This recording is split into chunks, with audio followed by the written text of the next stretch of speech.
All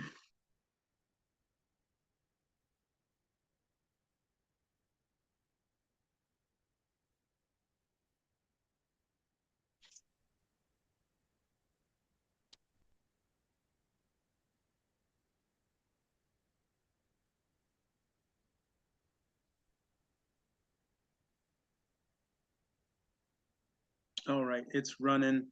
So let me just say good morning to everyone. Today is the 12th of October, and I wanted to make sure I record the answers from last week's assignment, um, which was financial foundation, town meetings, voting, and NESARA. It is important that we share information and make sure that everyone has the opportunity to experience information and what have you. So it is vital that this information be heard by other youngsters that may or may not know about this class, but I would like for them to hear what the ones that are in the class have learned thus far. So if you would, whoever wants to go first, just read your answers. I can go. Okay, Jada, go ahead. Um, Financial foundation starts with setting habits that will allow you to hold yourself accountable when it comes to your finances. For example, understanding your financial health, such as where you are credit wise and how much debt you're in, etc., and budgeting. This also includes having a stable net worth, which is owning more than you owe, and a decent cash flow, which is having more money come in than going out. A town meeting is vital, and by law, every city and every state has these. It is where they discuss everything that's going on in the city, where they discuss program availability for women, men, and children. They hold these meetings weekly in my county where they discuss county operations and employee relations and the overall health of the county. Voting is an act that is done every 4 years in terms of presidency. It determines which individuals can be responsible with the power to take care of a city, state, or country. NESARA is the National Economic Security and Reformation Act. It zeroes out all credit cards, mortgages, and other types of bank debt. It will abolish income taxing, and it is meant to create a new U.S. currency backed by gold and silver. Some have called it the financial fantasy ruining lives, according to the research that I've done. And I personally believe that because of where the US dollar is positioned, that there are certain things in the financial realm that we will finally be exposed to, and the financial literacy of this country will no longer be the same. That's it for me. Awesome job. Thank you, Jaden. Yes, sir. Mr. Lewis, I will be going next. All right. Okay, let me get my stuff out. And bada bing, bada boom. Okay, so first, financial foundation. So my foundation begins with total and complete privacy. Secondly, I'm still in the process of learning on perfecting the art of putting away money for a good day, or you may understand it as for the future. My foundation will consist of two things. I'm sure I'll add to that list as I grow older and gain more understanding. But for right now, it will consist of land and cold storages. I would like to have two for right now, but that's it. But I only have two for right now. So, town meeting. I found out that town meetings are held every Tuesday in my county, which is DeKalb County. It actually have has several meetings about different topics. Just to name a few types of meetings that I saw: county operations, public works infrastructure, and adult oversights. So basically, town meetings is about development planning, property and tax increase or decrease, and things like that. And voting. First of all, I think they should lower the age for voting since it affects our future. And who is the future? The children, me. So they should lower the age to at least 10. Yeah, it's not being bad bias because I want to vote myself. So voting is usually on the first Tuesday in November. I'm not sure why that day was selected, but it is what it is. You vote residents in every 4 years. It's a pretty big gap. And NASARA. The meaning is the National Economic Security and Recovery Act. Apparently, it's a new set of rules and regulation. The old rule and replacing the old rules and regulation. That seems a little bit unfair to the people who are citizens of this country. So yeah. And last but not least, things that stood out to me. So two things, but taxes taken out of your check will stop and eliminate all debts. That's it. Thank you for your time, Miss Lewis. Absolutely. Thank you, MJ. Excellent job. Miss Lewis, can I go? Yes, ma'am. Okay.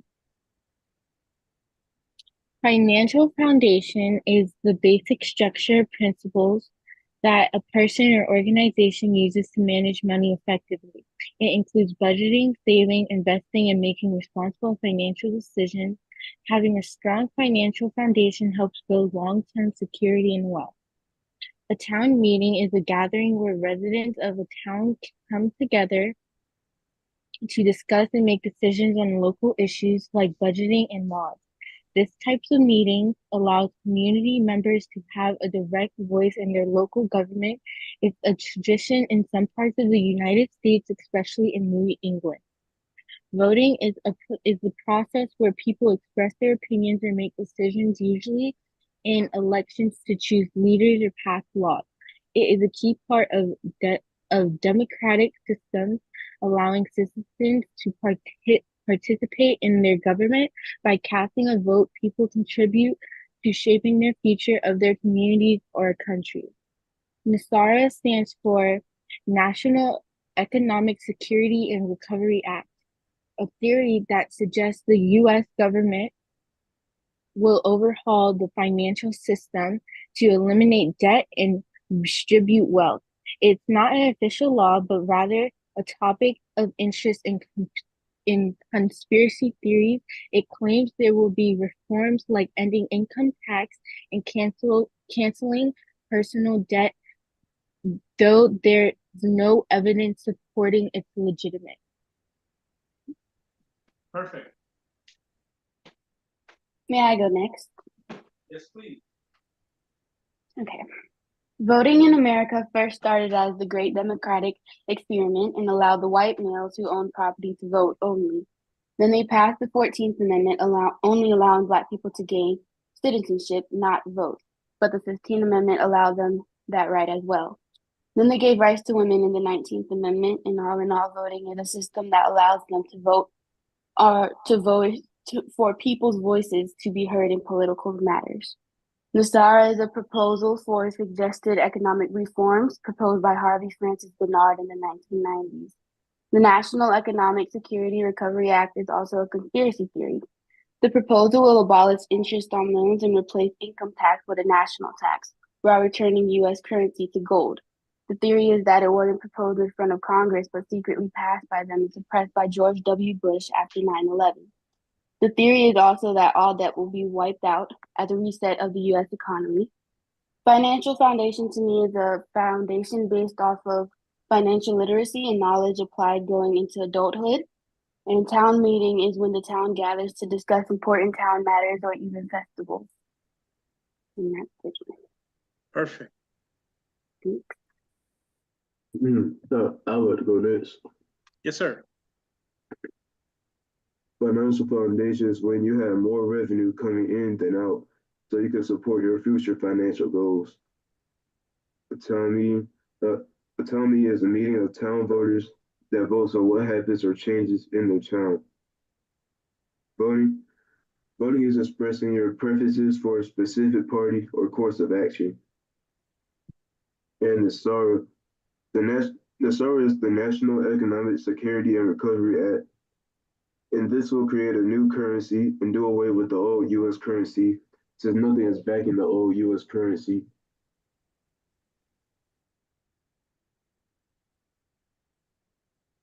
Okay, awesome job, sir. And thank you. Anyone else?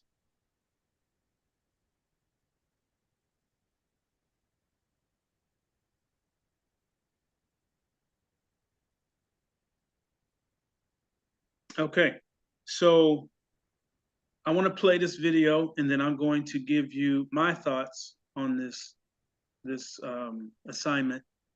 Like I said, the things that I give you are specific on purpose, basically. Most of your work at school is a purpose as well, but I think there should be an extra added class, which is financial foundation. Maybe one of you can get into that or bring that to your school or to education if you decide to become an educator. These types of things need to be taught so that young people and your future, which is the ones that are in school behind you, you might be me teaching them, if you get what I'm saying. So let's check out this video real fast, and I wanted to jump on that as soon as it's over. Give me 1 second to share screen.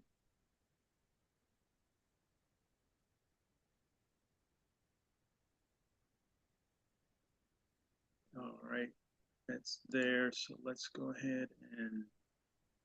If you're a social media manager like me, how do you focus?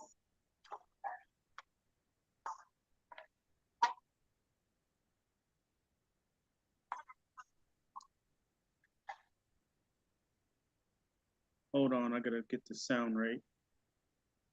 Everything is acting silly.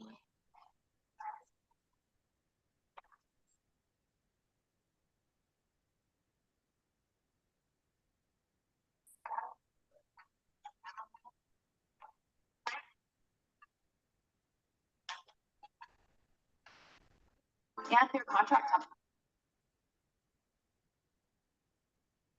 Bear with me a second.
Bear with me.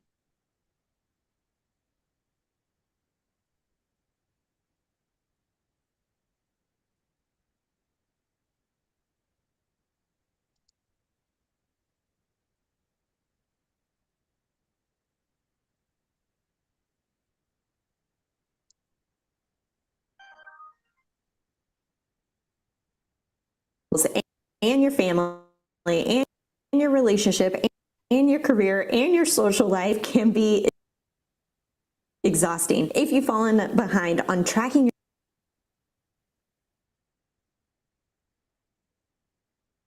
All right, let me let this finish buffering. I tell you, the internet is horrible right now, but it is what it is. It should be done. And let's just check this out.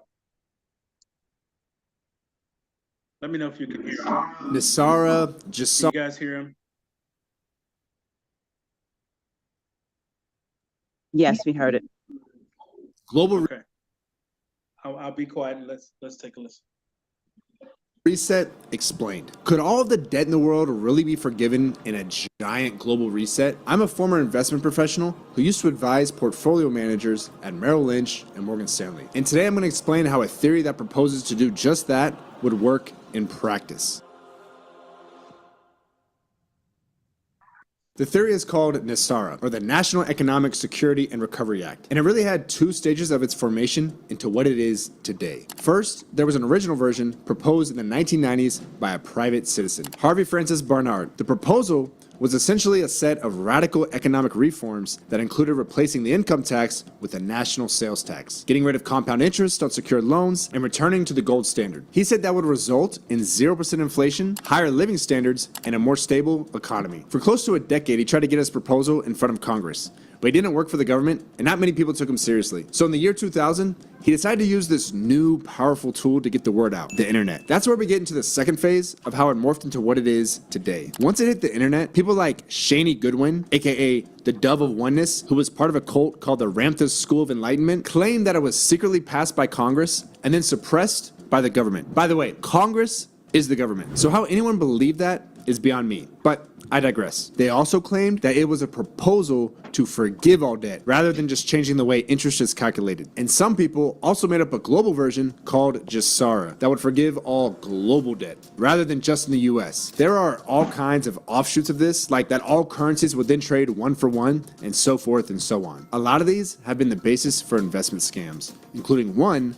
that the Dove of Oneness was a part of, called Omega Trust. So while the idea that it was secretly passed by Congress is a complete conspiracy theory and has no merit, we can still look at the real and fake proposals from an economic and investment perspective to see what their impact would be. So let's start with Barnard's original proposals to replace the income tax with a national sales tax, outlaw compound interest, and return to the gold standard. Well, some of these things have been tried in other places, and in general, I'd call them radical, but not completely crazy. The UAE, for example, does not have a personal income tax and generally has some of the lowest taxes in the world. However, vast oil wealth makes that somewhat of a unique situation that wouldn't be able to be repeated in most of the world. Earlier this year in the US, the Republicans actually had a similar proposal. They wanted to get rid of a bunch of taxes, including the income tax, and replace them with a 30% sales tax in the FAIR Act. But as far as I know, that didn't get anywhere. The reality is that it would lead to a lot more inequality and instability, the exact opposite of its intention. Income taxes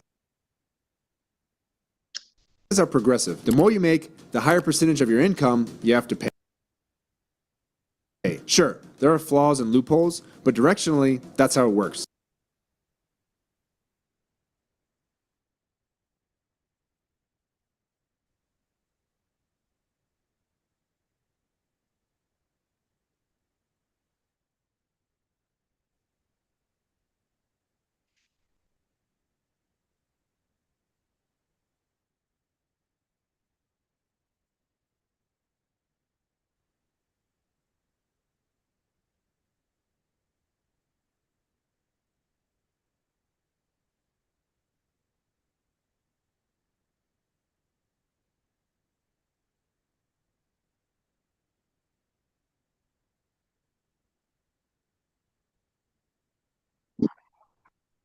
A sales tax is flat. Everyone pays the same. That would reduce the tax burden on the rich and increase it on the poor, while also reducing government revenues to pay for social programs. Not a very good idea. How about the gold standard? I've done an entire video on this already, so I won't repeat everything here, but the main point is that it's failed multiple times. It's a flawed policy, and there's a reason no country uses it anymore. Yes, no country uses the gold standard. A lot of people don't understand that. On the gold standard, you give up your flexibility to manage your monetary policy, which makes hyperinflation and Great Depressions much more likely in the event of something like, I don't know, a war or pandemic that requires a lot of government spending. Terrible idea. Never, ever gonna happen. So on the abolishment of compound interest, I think the idea there was that it's a lot harder to get out of debt when you have to pay interest on your interest. Eliminating the compounding of interest on certain debts would help with that. I think there's merit to that theory, but the reality is that the interest charged on credit card, mortgage, or any other debt is a calculated risk by the lender. If the interest didn't compound, interest rates would just go up so they could collect the same amount either way. There are some countries that don't allow any interest on debt since it's prohibited by Islamic law, but that usually works out one of two ways. Either no one has any access to any loans to grow their businesses, buy homes, or anything else without being politically connected and giving the government a say in what they do with the money, or the banks just get around the inability to charge interest in other ways. Sometimes they make up for it in higher fees, or sometimes they'll loan you $1,000 and say, you owe us $1,100 on X date. One way or another, anyone who lends money and takes on the risk of not getting paid back is going to want to be compensated for that risk. If they're not, they won't do it. So what about the idea of the global reset where all debt is forgiven? Bernard, the guy who came up with NESARA, denounced this idea, by the way. All right, so this is pure conspiracy theory at this point, and here's why no sane person would ever consider it a realistic possibility. Debt is at the heart of almost every aspect of the global financial market. I know that sounds really unhealthy, but it's actually not. Let me give you a couple examples, one for governments and one for companies. If all debt were canceled, the Social Security system, which owns a ton of treasury bonds on behalf of Americans for their retirement, would go bust and send millions of retirees into poverty. Companies all around the world hedge their currency exposure through derivative products based on debt. For example, a swap contract would say something like, I'll pay you the return on a US Treasury, you pay me the return on a German Bund. I won't go too deep here since these products are complex and there's no reason for you to waste your mind space on them, but what you need to know is that the entire global financial system relies on versions of these to function normally. Canceling all debt, either in the US or globally, would not make people better off or create stability. It would cause a global depression unlike anything we've ever seen and thrust billions of people into poverty. Trust me, you don't want this and it's never gonna happen. So if you come across someone promising huge investment returns, when it does, my suggestion is that you run for the hills. Last thing here, I just launched a free currency course. Okay. Now, I want to take a few minutes and share something with you. If you were listening to that gentleman, you would have the understanding that what he feels the definition would do is destroy the country, destroy the world. Did you pick that up?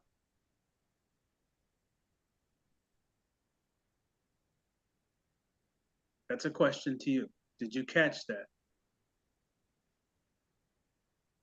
Yes, sir. Okay. Yes.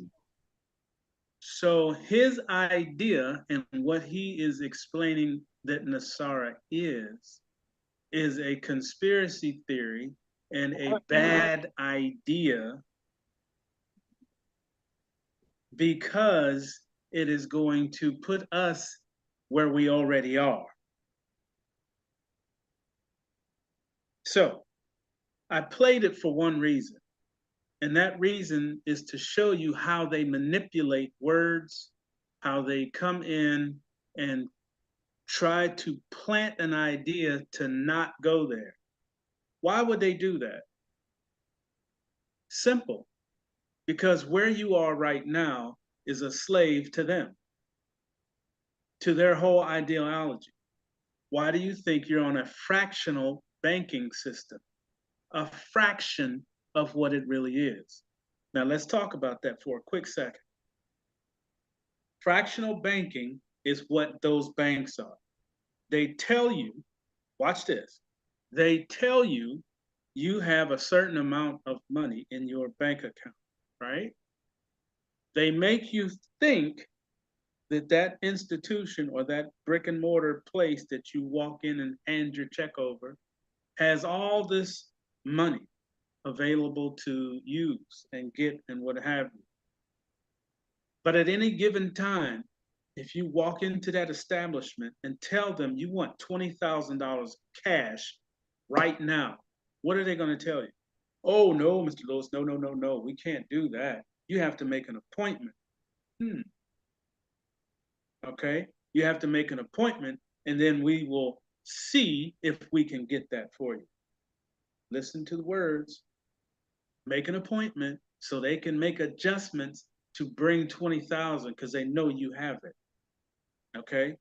Now, you as the customer are standing on the other side of the counter. You know you have $50,000 in your account and you want 20 of it, but you have to come back and make an appointment.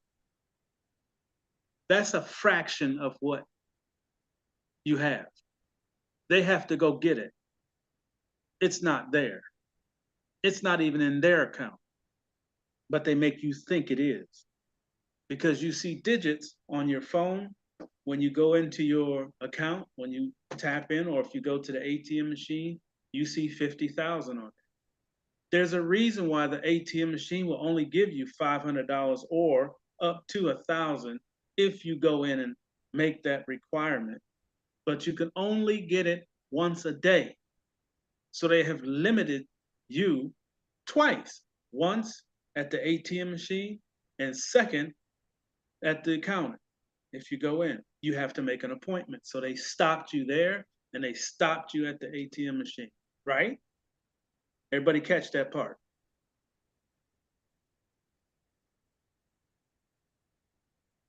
That's a question to you. Yeah. Yes. Yes. Okay, work with me here, y'all. So moving on, the second way they trap you into that mindset of fractional banking is if you have a debit or a credit card. Now, the credit card is only stipulated to a certain amount, okay? They can work with that a little bit better because it's not actually movement of paper. It's movement of digits and digits only. That's how credit works. If you know anything about that, if you look at your credit report, it is digits that say where you are financially. Okay, it's not money, stacks of paper saying that Mr. Lewis is worth this much money. It's digits. Okay, digital. I'm moving somewhere. You'll see it in a minute. So to know for a fact that you cannot go into the bank and get what you want because they control it. You cannot go to an ATM machine and pull out what you want because they limit it. They control it. You can only use so much credit because they have limited the amount of credit by your credit report, digits. So you are controlled all three ways with paper money. Now, this individual that we just watched made you think anything else is no good. Everybody's going to hurt. Everybody's going to die. Everybody's going to be poor. All you have to do is open your eyes and see that right now. What he just said that what Nassar would do for us, would create, is already created. And that's why I played it, so that you could see, even when you put stuff in YouTube, it's not always 100%. But I do want you to use YouTube, but you have to search multiple videos. Never just take the first thing you hear, even with me, with this class. When you hear something here out of this mouth, go check it. Go check it. Always verify information that you may get, and that information is usually coming from research that I have done or from my learning experience being alive and doing business, okay? So always fact check anything I say. Check it for yourself. Make sure what you are hearing from me is good and what you are learning is good. So let's move on real quick. Like I said, you have to check.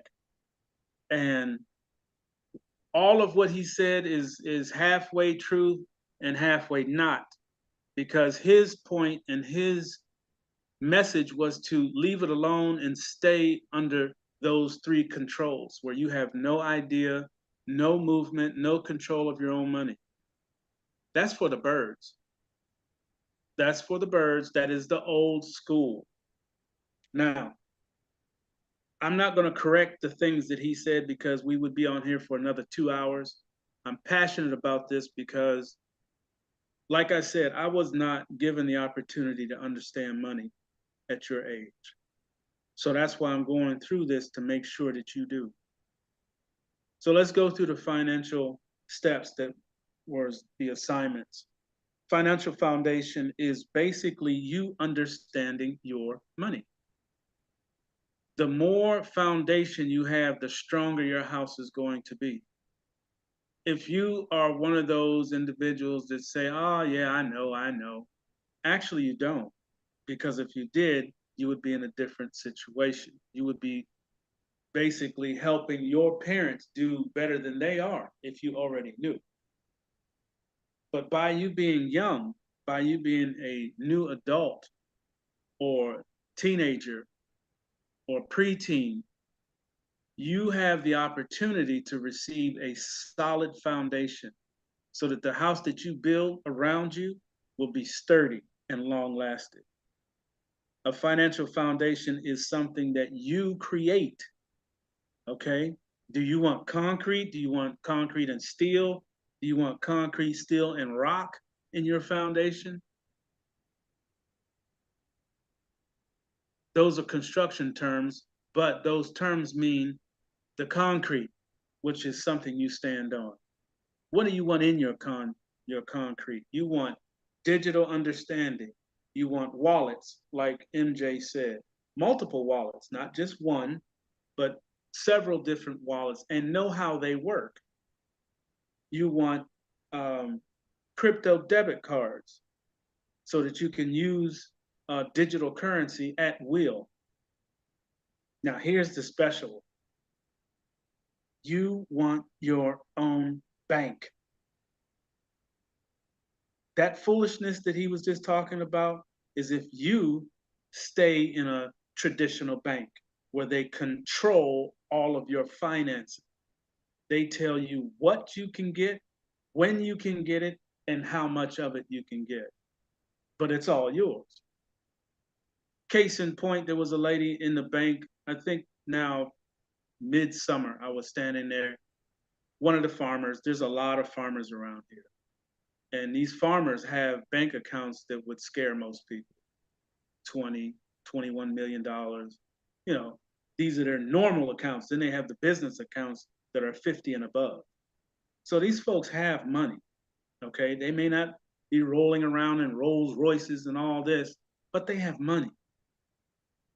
She was at the bank. I was standing at the counter next to her. She simply walked up and said, I need to withdraw 20,000. We're buying a tractor that they want cash for. Do you know that they said, no, you have to make an appointment? And she went ballistic. This is how I know it happened. She said, excuse me, do you understand who you're speaking to? And the teller said, yes, ma'am. And she stopped her and she said, no, obviously you don't know who I am. Will you check the account, please? I want you to give me the balance of my personal account. She said something like $400,000. I think that's what she said. It was in the hundreds of thousands. She said, I need 20,000 of that. And the teller said, ma'am, you have to make an appointment. Do you know that woman closed her account on the spot and took it somewhere else? Now that bank lost $1 million customer over $10,000, $20,000, whatever it was. And I thought to myself, this has to go in my class. Because this is a perfect example of how they think because you put the money in the bank that they now own the money and tell you what to do with it. It's your money, right? Supposedly. But again, if you look at the deposit line, anytime you sign a check, it is not a line, it's a statement that you surrender all ownership and control of your money and send it to them to manage for you because you are incompetent. That's what that line is on the back of a check when you sign it. It's not a line. It's a statement of sort. It takes a really strong magnifying glass, but it is known that that is a statement. They may have changed it now, but that's what that was. Okay, it may be still on some lines where you think you're endorsing a check on a line, that is actually a statement of surrender. You have to surrender it to someone for them to take it so that they can manage it for you. That is the whole concept of a bank. But if they give you a fraction of what you put in, you're already shorted from the time you put it in. So if you put in $50, you're fractionalized down to $25. They take the other 25 and do what they want to do with it. Trade it, go make money with it, lock it up, assign it to their bottom line to show what they have value-wise, what their worth is at that bank, using your $25 to do that. Okay? That's no more. That's no more. You are going to have full control of your finances, 1,000%. That, my babies, is a foundation that you own, control, and contribute to. You put the rocks in, you put the steel in that concrete, you put the extra fiber in there. That's your wallets, using digital currency, using a digital debit card so that you can make your own purchases, using a bank, I don't have mine down here, so that you are in control of where it goes when you have it, okay? So you exclude them out of your financial. Your foundation is now full of the things you put there. Now, what about the walls and the roof and the floors upstairs, the bathroom and the kitchen? You add those in over the course of your financial future, like MJ said, putting away a piece or a chunk every time you get it. You're using that in the future. Okay, so you have to be able to put it somewhere where it's safe. It is away from prying eyes, people stealing, hacking, whatever you want to call it. Okay, so that's you creating the walls on top of that foundation that you have. It's important that you understand that 1,000%. You are not going to go to work and put a check in a bank. You're not going to do it. You are not going to do that. You're going to use the bank just for what it is. Cash my check, please. Cash a check, purchase digital currency, and put it in your bank. And hopefully in the future, very near future, I know for a fact a Promise Delivered is going to make that available. I don't know about Team Royal, but I do know about a Promise Delivered. You will be able to deposit straight from the back office to your bank. No running to the other bank to cash a check and give them access to it, reporting it and all this other stuff. You'll be able to go straight from the back office, straight to your bank or to your debit card. If you want to go spend $2,000, send it to your debit card. Did you have to ask anybody for that? Did you have to go into the bank and say, well, I'm going to be making purchases over $500. I need my ATM machine to go to read 1,000. But if the item that you're purchasing is 2,000 and you can only get 1,000 a day, it's going to take you 2 days to go get something you could have went and got without asking or talking to anyone. That's financial freedom and a foundation that you can work with. Okay? Very important that you understand that.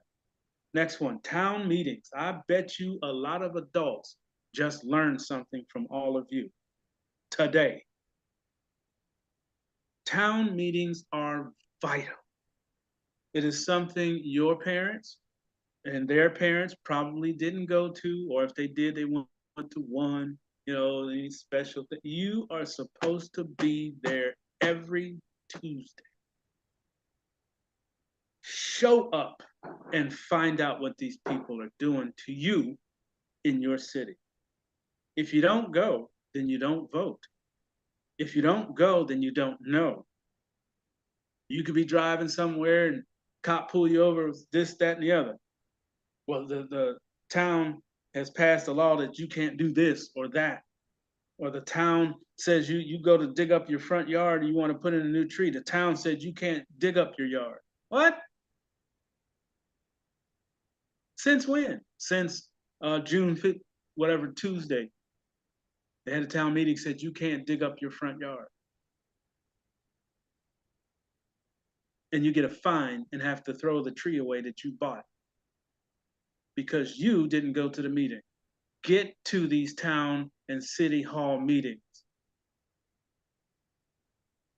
If you don't do everyone, do one, every other week. But if you don't show up, if you don't know that these town meetings you have a voice in, then guess what?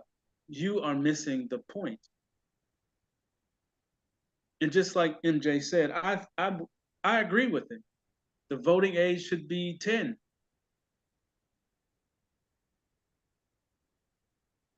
You should be allowed to speak out if you're paying attention. Most 10-year-olds aren't. They just want to play. But hopefully the new 10-year-olds these days, are paying a little bit more attention and up. Everybody should be able to vote.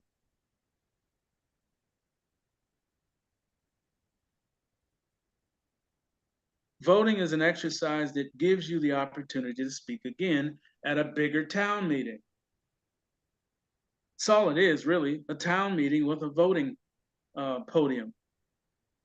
The town meeting, the regular town meeting, you get to get on front of the meeting on a podium with a microphone. If they're talking about your city ordinance, you're not allowed to dig up your front yard and put in a tree. You can, at that moment, at that meeting, say, I'd like to table this information or table this topic and find out why I can't put in a tree that I paid for in front of a house that I am paying for. I pay taxes. Tell me why I can't put that tree in. But this and many other topics is what you will find out when you go to these meetings and hear what the people that are running the city are trying to do to you. If you don't go, then you don't know. Don't complain when they come down your street spraying toxic chemicals, saying that they're getting rid of mosquitoes, but all of a sudden you got a lump in your neck that wasn't there. So you have to understand what's going on. If you're not there to ask questions, then you don't know what they're spraying. Now all of a sudden you got a lump in your neck.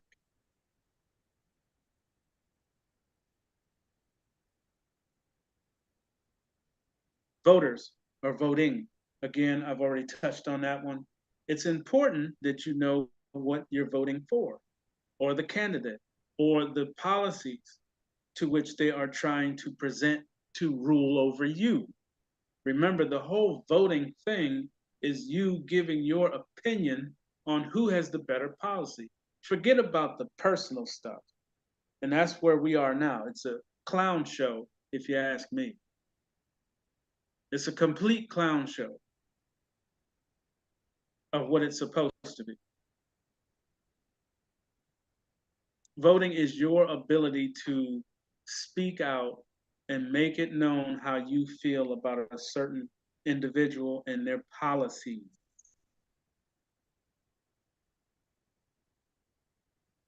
Okay? NESARA. I have two things to say about NESARA, and one of them, it should have been done years ago when it was signed originally. And two, they're afraid of it because it takes the power away from them. It has nothing to do with the foolishness that he just said. It takes the power out of their hands and puts it back in yours. You are in control of your finances. The fractional garbage that they call a bank put you in all this debt. If it wasn't for them, you would not be in debt. They helped create it. They gave you a money that didn't exist. Federal Reserve, just so you didn't know, or maybe you did.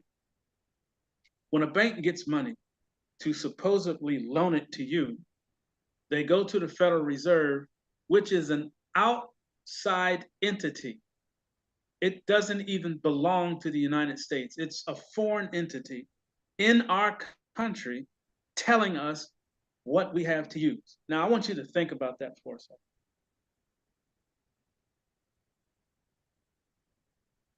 A foreign entity in our country telling us what we can use, financial, whatever you want to call it. It's a foreign company that says what we use. Now watch this. The banks are their henchmen, are their little worker bees all over the country. All these little banks, Wells Fargo and all the other ones. If it's a bank, it's a offshoot of the Federal Reserve. And a lot of people think because they hear the word federal that it's a US thing. It's okay. It's not. It's just a word. Has nothing to do with the United States. It is a foreign entity.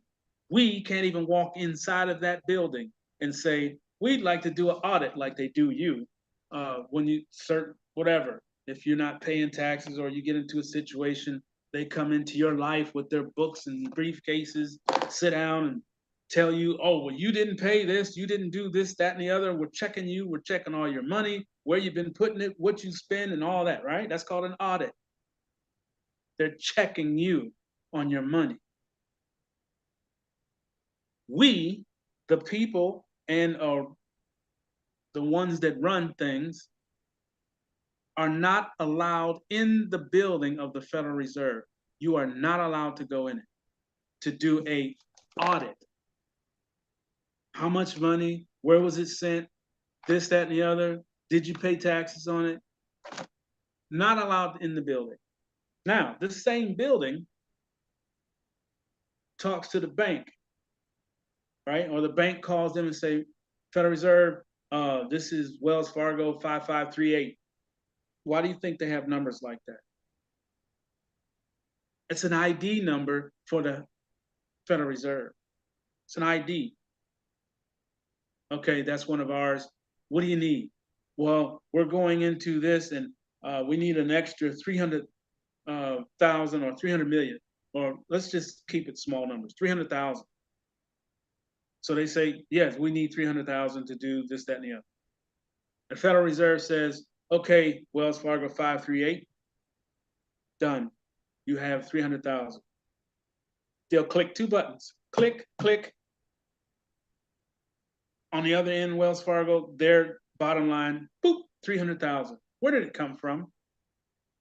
Where did the 300 that the FR said that Wells Fargo can use? Where did that money come from?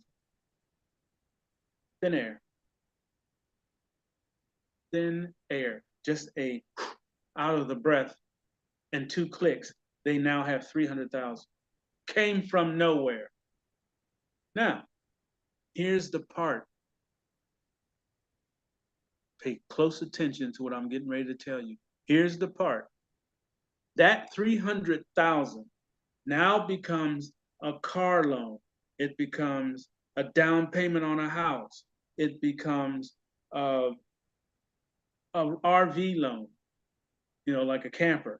It becomes all these loans that they give out, okay, that they pre-qualify you for. They want to make sure, can you pay it back before we give it to you? That doesn't even exist. They go through all this application process. You put down your social security number. As soon as you do that, the loan is paid in full, by the way. But that's a whole nother conversation that you're going to get later. It goes into that loan. They create it out of thin air. They gave to the bank. Now the bank gives it to you.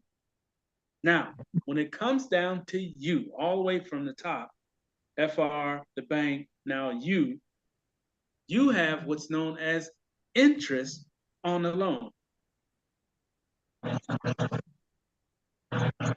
So you want to think about interest on a loan.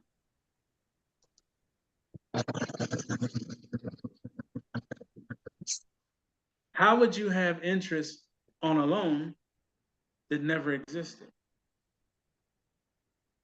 Let's keep going. So now you got the loan, you got the interest payment, and you say, okay, well, I got my house. I'll put me as a example. Bought the house. All right, got the interest rate. The interest rate is this crazy number that comes before the house payment wrapped into this loan that came from nowhere.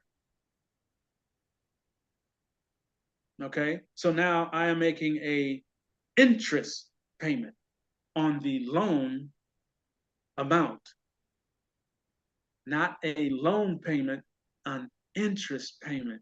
So for 15 years, you're going to pay interest only.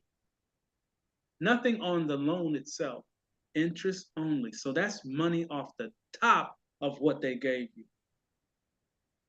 So now the bank is making money for a service that never existed.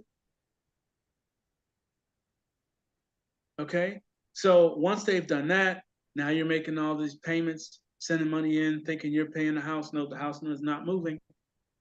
You're only paying interest. Your house note, like mine, almost $3,000. 200 of it goes to the house note. The rest is interest. $200 on the house note. The rest is interest payment. So you would think for a second, wait a minute. I'm paying all this money and I'm only putting $200 on a $300,000 loan. Something don't seem right here. Why am I spending almost $3,000? Fractional banking. Now, had I have used a crypto or a gold payment, what is gold right now an ounce? Almost $2,500, $2,500. What if I'd walked in there with enough gold to pay for this house in full? Then they get no interest payments. They don't want that. They don't want you to have that kind of power. And that's what NESARA is going to give you. And a promise delivered and Team Royal. That's what it's going to give you. Power. Financial foundation. They don't want you to have that. They don't want you to have that. But what I say to them, sorry, they're going to have that. And that's what this class is going to help you get. A financial foundation that is built out of everything positive, everything owned by you, and not handed over to a bank for them to tell you how much of it you can use or have at any given time.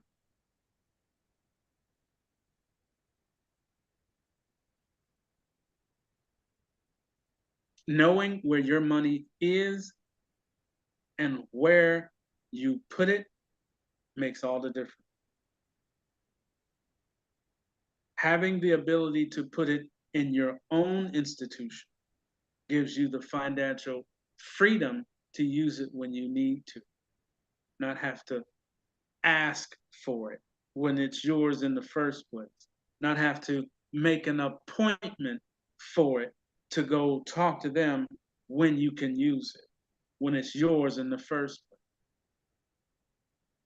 You won't have those issues with a wallet, with a phone with wallets on it, with a crypto debit card, with a crypto digital currency bank, where you control it, all of it.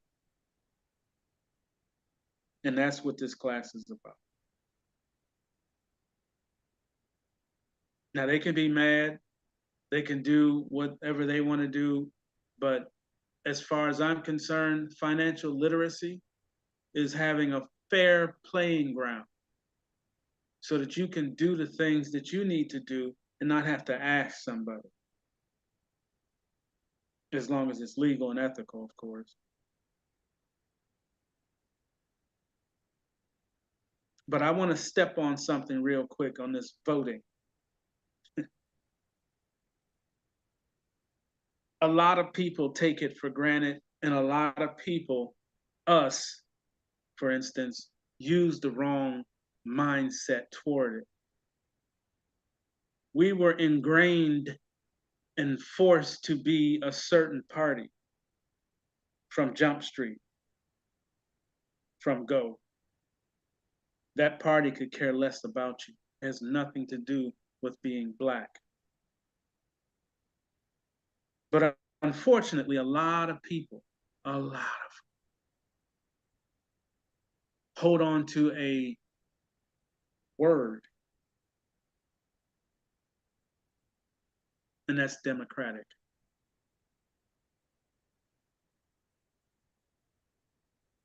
Look it up. See where it came from. And then look up why voting and your president selection and your town meetings are held on Tuesday. There's a reason. I know you didn't notice it, but both are held on Tuesday. There's a reason. But I want to step on something real quick on this voting. Who was the last people that were allowed to vote?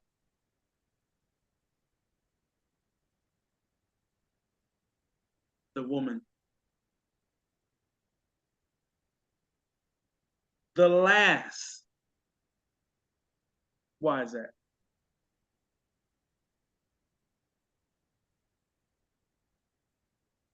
The unfortunate reason is because the woman is more rational. The woman has the ability to look things through.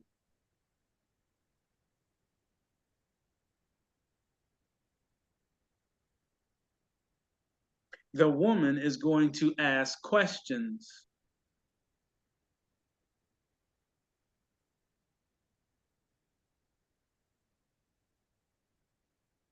So they wanted to make sure they were kept out of the mix for as long as possible. As long as possible.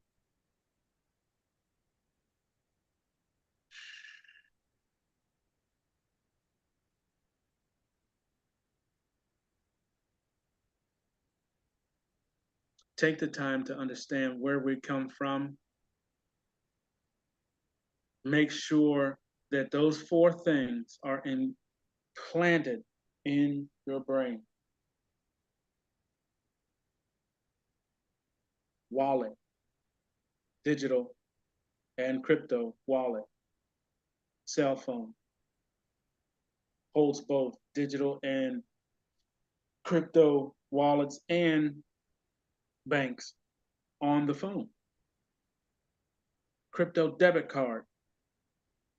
I promise Delivered will have its own, and I encourage you to look at others.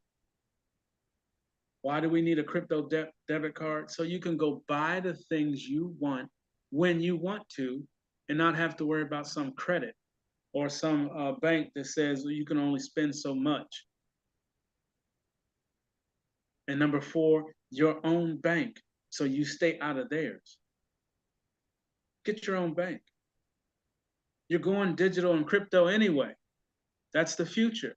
That's the one thing he did not speak on. What is the future? You're talking about past stuff. He was talking about things that happened in the past. Under paper money. We are no longer going to be in paper. You're going to the next evolution. Digital. Didn't say one word about it, did he? Not one. I was looking for it. He said nothing on it. What's your next evolution? Digital. What is NESARA? The forgiveness of debt. Well, when you leave a paper, this is what he left out. When you come out of the evolution of paper into digital, you have to forgive the debt. because it doesn't match over. It doesn't connect. The two things are different. So what you did in paper ends. Come on, somebody, pay attention. What you did in paper ends. It has to. If you're going into digital, they don't jump over. They fall away. When you're in digital, you start over, brand new. Brand new. And it has to be given a currency. What would be digital in this new currency? Digital currency, cryptocurrency. That's the next evolution. He left all that out. That's how I know that commercial or that video was set up to keep the old mindset. Don't think about the future. And I just wanted you to see how they sneak it in there and how they tell you, oh, no, no, no, don't go that way. I used to be. Okay, if you used to be this great financial person like he said he was, how come you're not talking about digital? How come you're not talking about what you managed? And if you were so good at it, why are you still not doing it?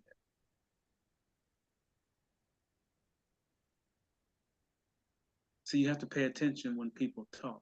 You have to look at them, watch the body, and listen to what they say.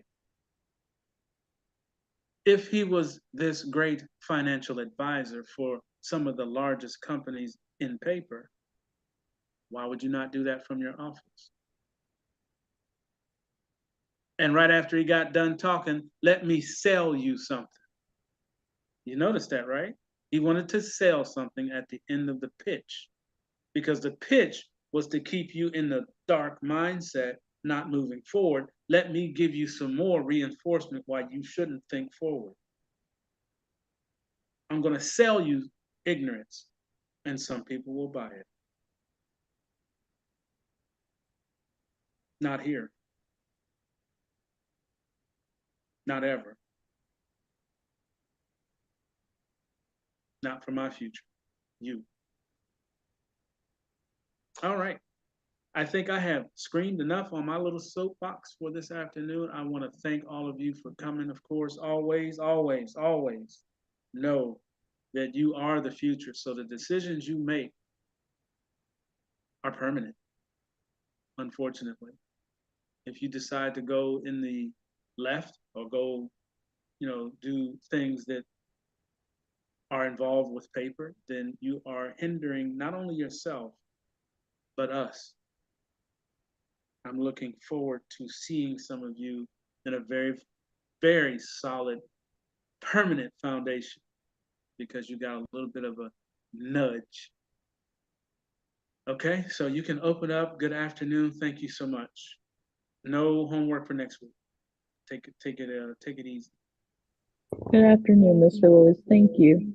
Good afternoon, Mr. Lewis. Good Everybody. afternoon, Mr. Good Lewis. Thank afternoon, you. Mr. Lewis. Thank you for passing down your infinite knowledge to us again for another week. All right, all right. Thank you, Mr. With Lewis. God's help, let's hope we can make it to the next week. There you go. Thank you, Mr. Lewis. You're so welcome.